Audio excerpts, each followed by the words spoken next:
అదే RTV app వార్తల్ని క్షణాల్లో చదివే అవకాశం ఉంటుంది. ఒక న్యూస్ పేపర్, ఒక టెలివిజన్ ఛానల్ మీ చేతుల్లో ఎప్పుడూ ఉంటాయి. ఈరోజు మా శాసన మండలిలో హోంమంత్రి గారికి ఒక ప్రశ్న వేయడం జరిగింది. రాష్ట్రంలో మహిళలు మరియు పిల్లలపై దాడులు, లైంగిక దౌర్జన్యాలు, అత్యాచారాలు రోజు రోజుకి పెరుగుతున్నాయా లేదా అనేసి, అలాగే 2024 జూన్ నుంచి 25 జనవరి వరకు ఇలాంటి కేసులు ఎన్ని నమోదయ్యాయి అని అడగడం జరిగింది. సభ సాక్షిగా ప్రజలను తప్పుదోవ పట్టించడానికి అబద్ధాలు చెప్తూ తగ్గాయి అని చెప్పారు. మేము దీన్ని తీవ్రంగా ఖండిస్తూ ఉన్నాం. ఎందుకంటే ఈ 10 నెలల్లో మహిళల మీద దాడులు కానీ, అత్యాచారాలు కానీ, హత్యలు కానీ పెరిగాయి. వాళ్ళు అధికారికంగా ఇచ్చిన లెక్కల ప్రకారమే నేను చెప్తూ ఉన్నాను. ఎందుకంటే ఇప్పుడు ఈ సెషన్లో చెప్పారు జూన్ నుంచి జనవరి 31 వరకు 16,809 నేరాలు నమోదయ్యాయి అని చెప్పి. గత సెషన్లో వాళ్ళే చెప్పారు అక్టోబర్ 31 వరకు, జూన్ నుంచి అక్టోబర్ 31 వరకు 7,393 నేరాలు మహిళల మీద నమోదయ్యాయి అని చెప్పేసి. అంటే 150 రోజుల్లో, అప్పుడు అక్టోబర్ 31 వరకు 150 రోజుల్లో 7,393 నేరాలు నమోదయ్యాయి. అంటే రోజుకి 50 ఇలాంటి సంఘటనలు జరుగుతూ ఉన్న పరిస్థితి.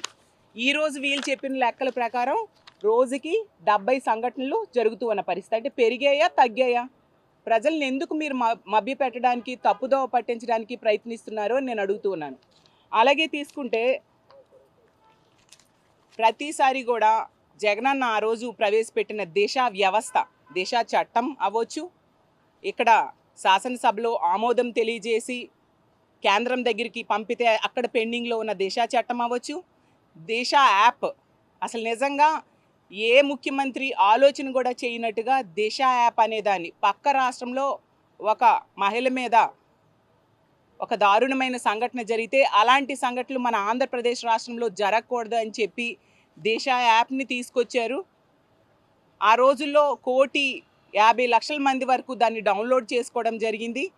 మహిళల రక్షణకి పెద్దపీట వేశారు. 18 దిశ పోలీస్ స్టేషన్స్ కూడా ఆ రోజు జగనన్న తీసుకురావడం జరిగింది. ఈరోజు వీళ్ళ ఆ దిశ యాప్నే శక్తి యాప్ అంటూ పేరు మార్చి మళ్ళీ మొన్ననే పెట్టడం జరిగింది.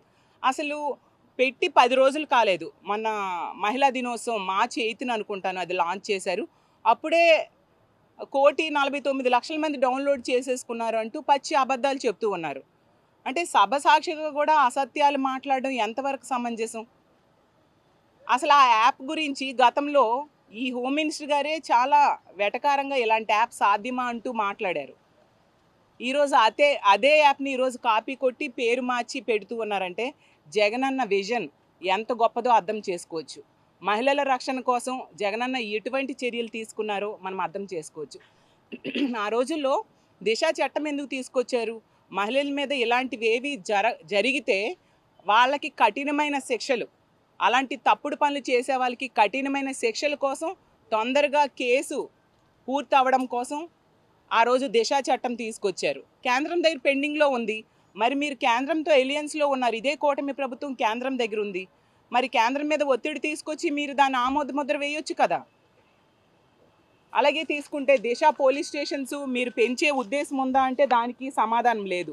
సరికదా దిశ పోలీస్ స్టేషన్స్లో ఏమైనా సిబ్బందిని పెంచుతారా అంటే దాని గురించి కూడా సమాధానం లేదు. ఎంతసేపు కూడా జగనన్న పెట్టిన వ్యవస్థల మీద కామెంట్ చేయడం తప్ప మహిళల భద్రత మీద ఈ ప్రభుత్వానికి చిత్తశుద్ధి లేదు అనేది క్లియర్గా అర్థమైపోతూ ఉంది. ఈరోజు తీసుకుంటే స్కూల్కి వెళ్ళే పిల్లలు, అలాగే కాలేజీలకు వెళ్ళే పిల్లల మీద, ఇంట్లో ఉన్న ఆడవాళ్ళ మీద, లేదా ఆర్టీసీ బస్సులో వర్క్ చేసే మహిళల మీద, ఉద్యోగాలకు వెళ్ళే మహిళల మీద, అందరి మీద కూడా లైంగిక దాడులు జరుగుతూ ఉన్నాయి. చాలా క్రూరంగా మహిళల మీద అఘాయిత్యాలు జరుగుతున్నాయి. చాలా భయంకరమైన పరిస్థితులు ఈరోజు ఈ ఆంధ్రప్రదేశ్ రాష్ట్రంలో నెలకొని ఉన్నాయనేది ఎన్నో సందర్భాల్లో మనకు కనిపిస్తూ ఉంది. ఈ కూటమి ప్రభుత్వం అధికారంలోకి వచ్చాక మనం చూసుకుంటే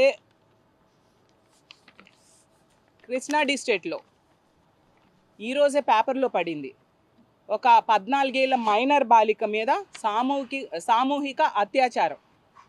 ఎంత దారుణంగా అంటే 4 రోజులు ఆమెని కిడ్నాప్ చేసి సామూహిక అత్యాచారం జరిగింది. ఇంత ఘోరమైన సంఘటనలు జరుగుతూ ఉంటే ఈ ప్రభుత్వంలో చలనం లేదా అని అడుగుతున్నాను. ఆ రోజు ముచ్చుమర్రి సంఘటన జరిగింది. 9 ఏళ్ల బాలికను మొక్కలు చేసి పడేశారు. మరి వీళ్ళు ఏ చర్యలు తీసుకున్నారు? ఎంతమందికి శిక్షలు వేశారని నేను అడుగుతూ ఉన్నాను. ఇవన్నిటికీ కారణం ఏంటి? మద్యము, గంజాయి, మత్తు పదార్థాలు.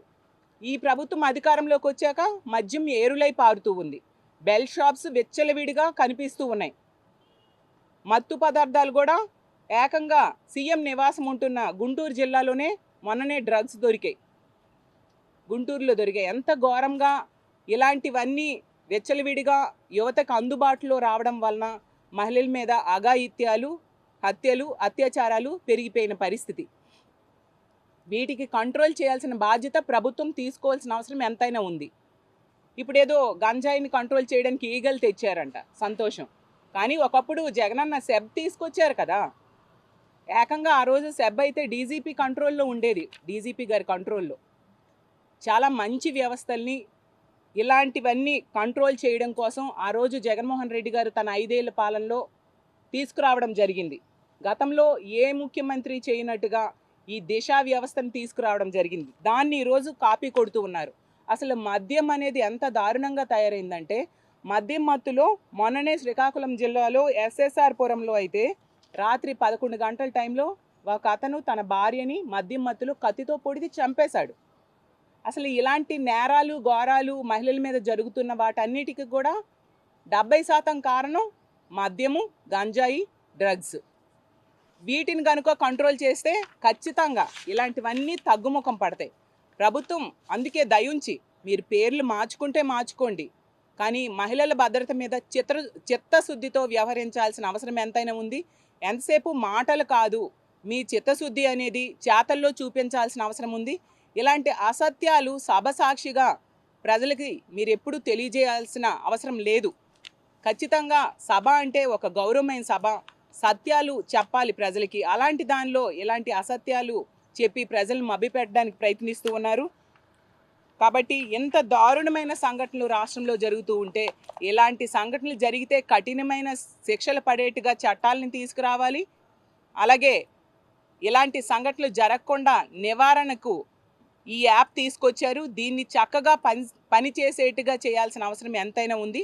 అసలు ఈ యాప్ కోసం గౌరవ ముఖ్యమంత్రి గారు ఎమ్మెల్యేలకి చెప్పారు, ఇది యాప్ డౌన్లోడ్ చేసుకోవడానికి అవగాహన కార్యక్రమాలు మీరు అసెంబ్లీ అయ్యాక మీ కాన్స్టిట్యున్సీస్కి వెళ్ళి అవగాహన కార్యక్రమాలు చేయండి అనేసి.